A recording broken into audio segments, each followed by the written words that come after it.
Hello, my name is Evan, and welcome to Evanomics 101, your number one source for everything economics. What if I told you that inflation actually wasn't about prices going up, but instead it starts with the supply of money itself increasing? Most people think inflation is higher prices, but that's only the symptom. The real cause is money chasing the same amount of goods. In today's video, we're breaking down 3 key points you need to understand about inflation. Number 1, the true definition of inflation and why most people get it wrong. Number 2, how increasing the money supply leads to higher prices. And number 3, what this means for your money, savings, and future. But before we get into the video, I do have a quick favor that helps grow the channel.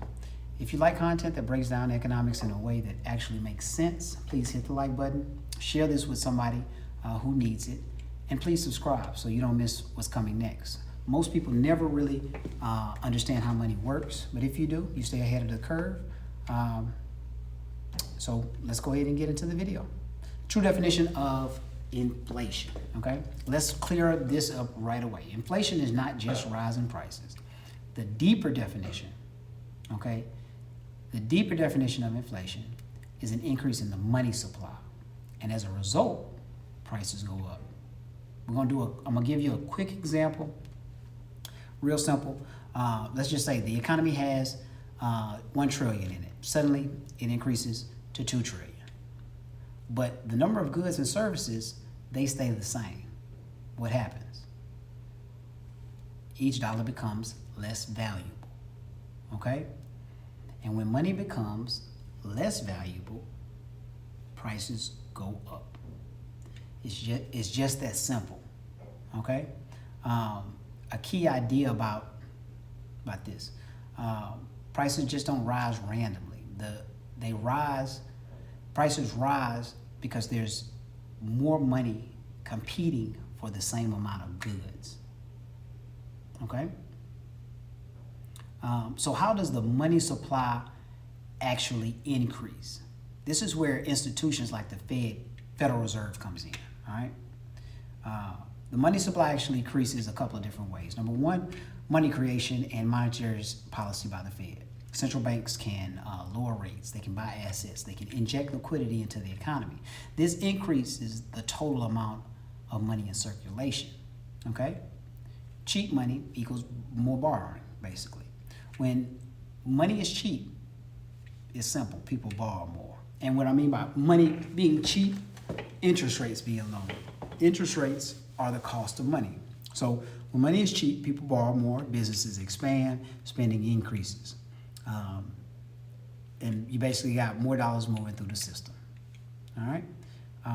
Another way, more money equals more demand. Here's the chain reaction in all of this. More money equals more spending, equals more demand, equals higher prices. It's a simple, that's simply how it works. But the key point is the money increase happens first. Prices react after, okay? That's the main thing I want you to kind of understand about that. Quick pause right now. If this is helping you understand economics in a way most people never do, hit the like button, share this with someone who's into finance or investing and or economics, and subscribe. Because once you understand how money actually works, you start seeing the economy completely different. And I'm sorry about the different setup we have going on today. I'm trying to get out of here for spring break, so I wanted to make a quick video. But we're going to get back into it. We're going to talk about why prices are symptoms, not just the cause. You'll see like headlines say inflation is rising because prices are going up.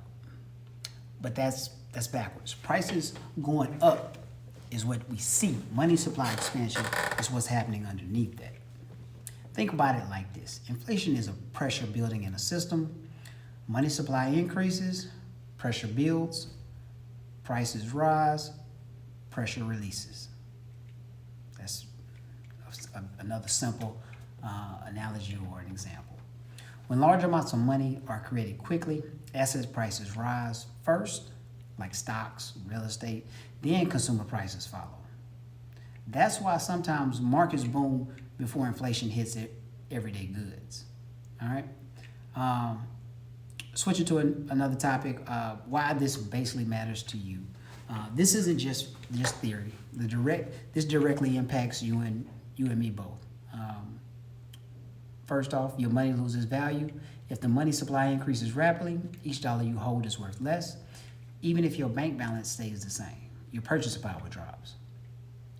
Number two, assets rise faster than wages. Okay, stocks go up, real estate goes up, hard assets increase, but wages, they usually lag behind or basically stay the same.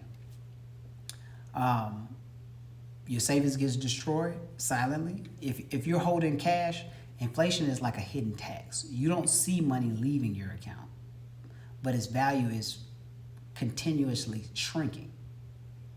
All right. So why we don't always notice these things like immediately? That's another question. Here's something important. Money supply increase without immediate price spikes.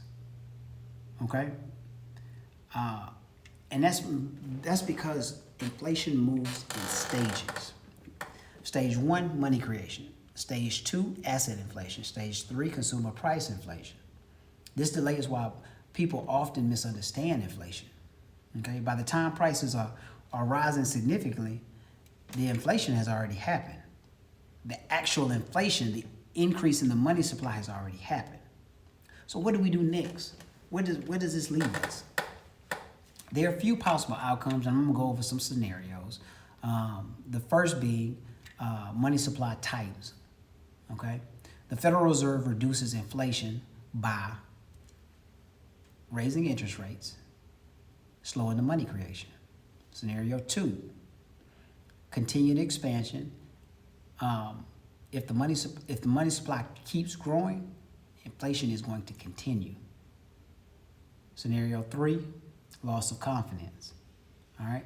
In extreme cases, people lose trust in the currency itself. This is when inflation becomes dangerous. All right. So here's my takeaway. Pretty much a breakdown over everything that I just talked about. Inflation isn't just about prices going up. It's about the value of your money going down. Because when supply of money increases, each individual dollar becomes less powerful. Okay? If you found this video helpful, make sure to like, share, and subscribe. Drop a comment. Do you think inflation is going to keep rising? Start slowing down? I want to hear what you're seeing where you live.